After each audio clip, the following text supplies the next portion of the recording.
Once upon a time, this is what my photo editing process looked like. You went out, you took a bunch of pictures, you dropped them off at the lab to get processed, you picked up your film, in this case it is transparency film, and then you went back, put them on some kind of little light table like this one, used a loop, in this particular case is a 4 times loop, to judge your photos. It was really rather simple. They were either good or they weren't. There was no digital manipulation back in the day, obviously. So honestly, if the photo wasn't sharp or the exposure wasn't very good or you just didn't like it, it was rather simple. There was nothing you could do about it. You simply took it and threw it away. It's that simple.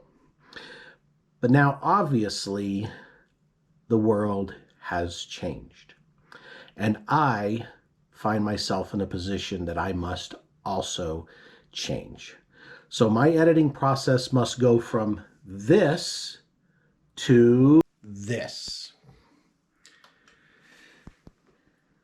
Now, to be perfectly honest with you, this is a change that I have been resisting. And it is not for not wanting to change. It is simply because I do not enjoy computer work. I just don't.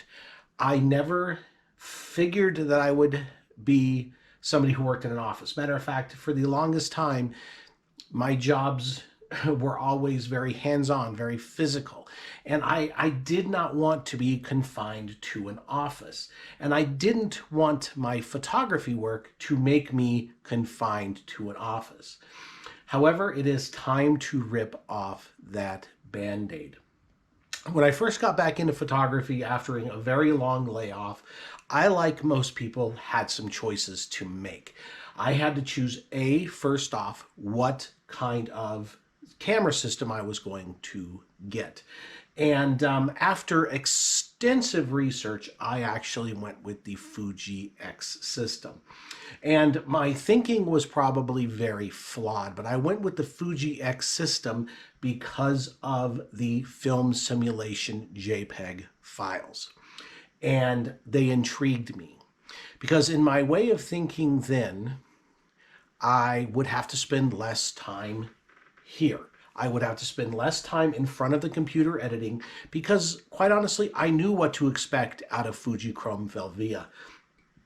And I figured if I learned how to get the camera settings right, I could just reproduce what I reproduced when I shot slide film. So that was my line of thinking. Now, I have not completely given up on that thought process. However, like most of you know, matter of fact, like all of you know except for me, that shooting JPEGs is probably not the way to go if you want to get the full, how do I want to put this? The full, basically, if you want to take advantage of everything the scene had to offer. As we all know, the RAW file has more information. The JPEG does not have as much. The camera with a JPEG processes a lot of stuff, and information that it feels it doesn't need, it just throws away, whereas the RAW file keeps it. Now, there's a lot of you out there who know more about this than I do, and you may leave a comment and say, well, you're not exactly right. And that's fine. You all know more than I do, and I acknowledge that. But this led to my great dilemma that everybody else has had to figure out for themselves, is the RAW versus JPEG. Back when I did film photography, it was very, very simple. You had to choose a film, obviously, and there were really two choices. There was transparency or slide film and negative film. And you had to choose from there. When I shot things like portraiture, weddings, I did some of that back in the day, I chose negative film. You take that down to a standard lab, have it processed. If you expose it correctly, you are fine, good to go, etc. However, for my my own personal work, I did a lot of, I considered myself then a nature photographer. In other words, I wasn't a landscape photographer. I just didn't take the grand landscape or something with a stream leading into it or something like that. I was not a wildlife photographer. I did not take exclusively animal pictures. I was not a macro photographer. I did not exclusively take pictures of things like wildflowers. I took pictures of it all. I went out into the world and I photographed whatever I was presented at the moment, whether it was a grand landscape, a wildflower, or a wild animal. I photographed those things. And most people who did what I did shot color transparency film for the reason I just showed you. You took your images, you went out, you got it developed, you brought it home, you put it on a light box, you got it on a loop. Was it sharp? Was the composition good? Was the exposure good? Was the color good? And you kept it based on that. If any of those things were not on par, were off, you tossed it. There was no editing. It was too late. So you had to know what you were doing. You had to know exposure very, very well.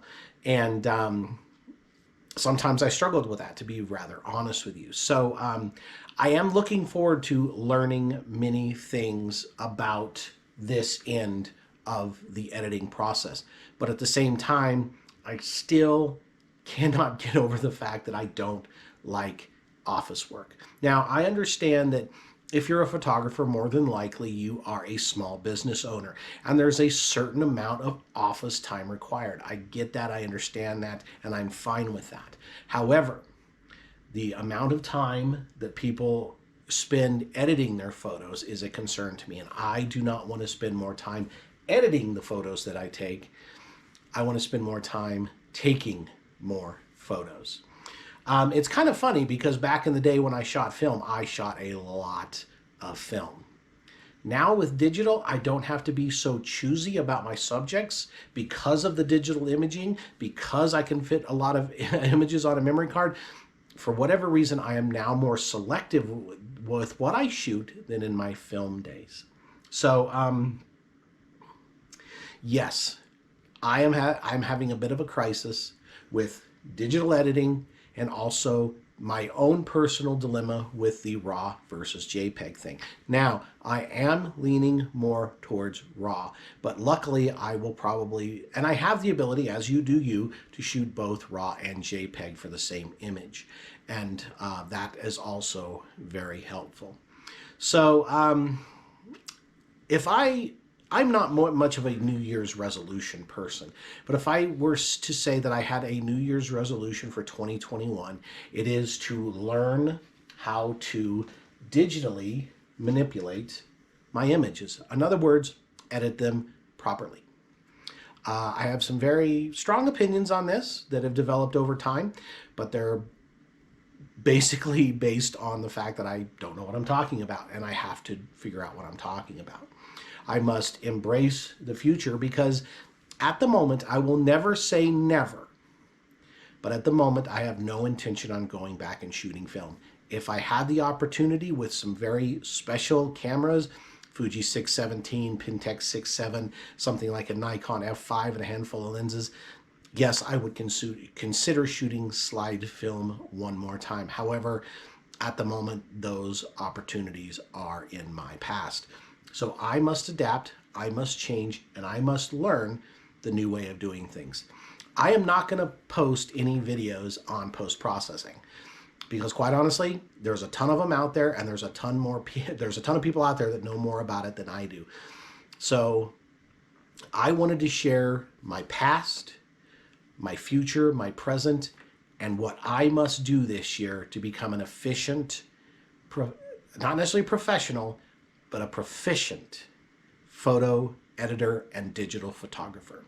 So for now, my name is Chris. This is Chris G Photography, and I will see you hopefully in the field, not here. Thanks, guys. Appreciate your time.